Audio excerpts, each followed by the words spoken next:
नमस्कार. हल्ली बघा ना, आपण टीव्ही लावा किंवा सोशल मीडिया उघडा, सगळीकडे फक्त युद्ध, तणाव आणि संघर्षाच्याच बातम्या दिसतात. आणि त्यातही खास करून पश्चिम आशियामध्ये जे काही चाललंय ते पाहून प्रत्येक सामान्य माणसाच्या मनात एकच भीती घर करून बसते. आणि ती भीती नेमकी कोणती? तर आता पुन्हा पेट्रोल डिझेल महागणार का?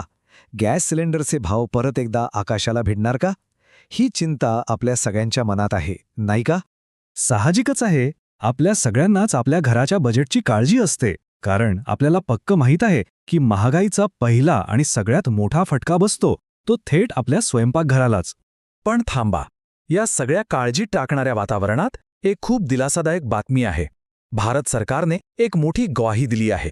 ती म्हणजे जगाच्या पाठीवर कुठेही कितीही तणाव असला तरी आपल्या घरातील गॅस पुरवठ्यावर आणि बजेटवर त्याचा परिणाम होणार नाही.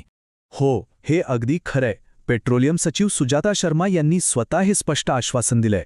परदेशातल्या कोणत्याही संकटाचा फटका भारतीयांच्या खिशाला बसू नये यासाठी सरकार पूर्णपणे तयार आहे, असं त्यांनी नवी दिल्लीतल्या एका बैठकीनंतर सांगितलं. यामुळे खरंच सामान्य माणसाला खूप मोठा दिलासा मिळाला आहे. मग सरकार नेमकं करतंय तरी काय? तर बघा, या परदेशी संकटांचा परिणाम टाळण्यासाठी सरकारने एक खूप मोठं आणि महत्त्वाचं पाऊल उचललंय. ते म्हणजे देशातल्या देशात LPGचं उत्पादन प्रचंड वाढवलंय. याचा सरळ अर्थ काय, तर आपण आयातीवर कमी अवलंबून राहू आणि त्यामुळं किमती स्थिर ठेवायला मोठी मदत होईल. आता सगळ्यात महत्त्वाचा प्रश्न, या सरकारी निर्णयाचा आपल्यासारख्या सामान्य कुटुंबांवर नेमका काय परिणाम होणार आहे? चला, तेच आता सविस्तर समजून घेऊया. या दोन अत्यंत महत्त्वाच्या गोष्टी आहेत.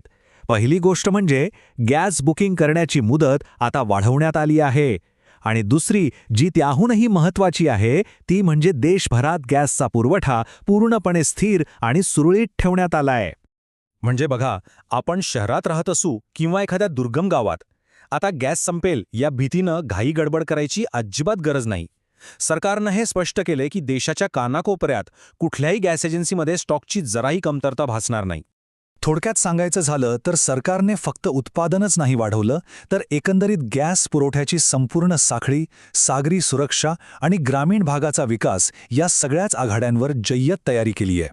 ही एक सर्वसमावेशक योजना आहे. म्हणूनच बाहेरच्या जगात काहीही सुरू असलं तरी भारतीयांच्या ताटातलं अन्न आणि खिशातला पैसा दोन्ही सुरक्षित ठेवण्यासाठी सरकार कटिबद्ध आहे, हे या सगळ्या निर्णयांवरून अगदी स्पष्ट दिसतंय.